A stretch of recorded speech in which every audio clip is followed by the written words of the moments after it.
Одоо жагсаалтын гисүүдсэн бид нараас орондоо ярьдаг. Ер нь бол одоо үг хэлж болох юм уу гэл. Нэг үг хэлэнгуут л одоо уулын чинь хөгждөг юм чинь ийм одоо шөөмж сэтгэлээ ч юм ингэж хоорондоо асуудлуудаа мэдгэж ярьж иж одоо юм хөгж сайжирдаг болохоос биш зүгээр нэг газраас хинж бэлдсэн нэг юм оруулж байгаа тэрийг нь одоо жишээл амьгүй алт чиг ингэж коннектороос удаг. Тэгвэл одоо жишээл энэ усын хурдын гишүүн гэж байх юм чирэг алгад зүгээр баахан хэдэн хонь авчиж тавиал тэгээд одоо нэрийн тавиал бүгд ингэ хэдэн хонд парламент суулгаад явж явах хэрэгтэй шүү дээ. Гэхдээ нөгөө талаасаа бас ингэ гишүүдийн одоо саяын энэ нөгөө энэ эрен бөөр болсон надад санагдаад байна. Арт түмэн гэдэг юу бол одоо нөгөө тэр улны гэдэг шиг хамгийн доотлын давхарга нь одоо арт түмэн баг болчиход байгаа байхгүй.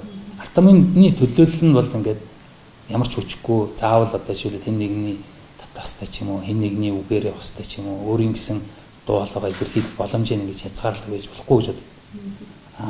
Тэгэхээр энийг одоо өөрчлөхгүй болвол тэгээд ерөнхий сайд бас Монгол Ардын намын сонгуулийн нээлтийн үгэн дээр бас ер нь бол энэ улсын нам Монгол Ардын нам бас ингэ нийгэмж хэрэгтэй юм байна. Илүү нийгмүүд нээлттэй болох юм байна гэж бас үг хэлсэн нээлтийн үгэн дээр тэрийг би бас их олцоорчаа. Тэгэхээр намууд бас шинжилт хийх хэрэгтэй байна.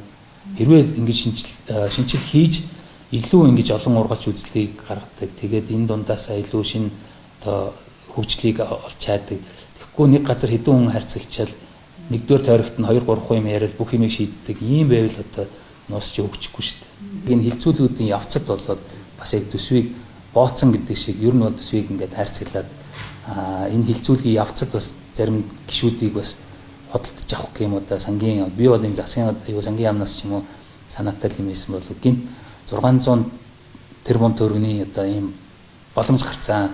Их усэр бий байгаа юм байна. Энийг ингээд тойргийн гишүүдэд хувааж өгөө. Тэгснэ тойргийн гишүүдээс гадна жагсаалтын гишүүдэд бас энэ нэг туслахтай биш хоёр туслахтай байж болох юм байна.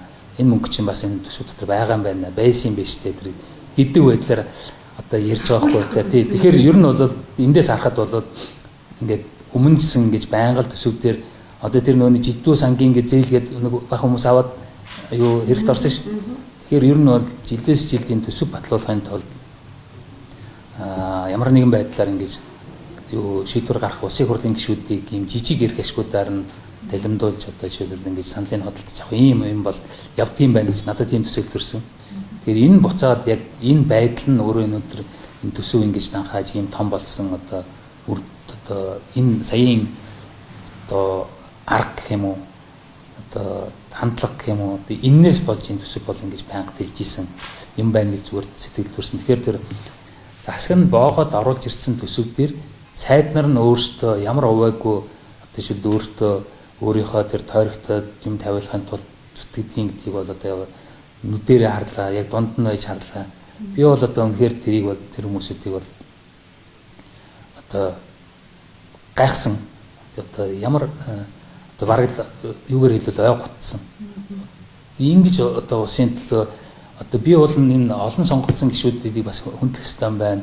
Энэ гишүүд чинь бас нэлээд одоо энэ гишүүдэд тойргийн сонгогчтой хөндлөгдсөн учраас ингээд сонгогдож байгаа юм байна гэж боддог байсан чинь ингээд зүгээр улсын мөнгөөр ингэж тойргуудаа юм хийж тавиулж ийж бүр ирээ цэрэггүй тэгж дайрж ийж засгийн газрын гишүүн байж ийж хүртэл ингэж дайрж тавиулдаг. Тэгээд тэрнийхэн дүнд нь одоо та анзааруул ингээд энэ улсын хурлын чуулганы 1 2 дугаар игнэнд нь одоо олон сонгогдсон гишүүдэд хөндлөж их юм одоо урд нь суулгаж байна. Тэгээ бүгд л сайд нар байна, байнгын хорооны дарга нар байна.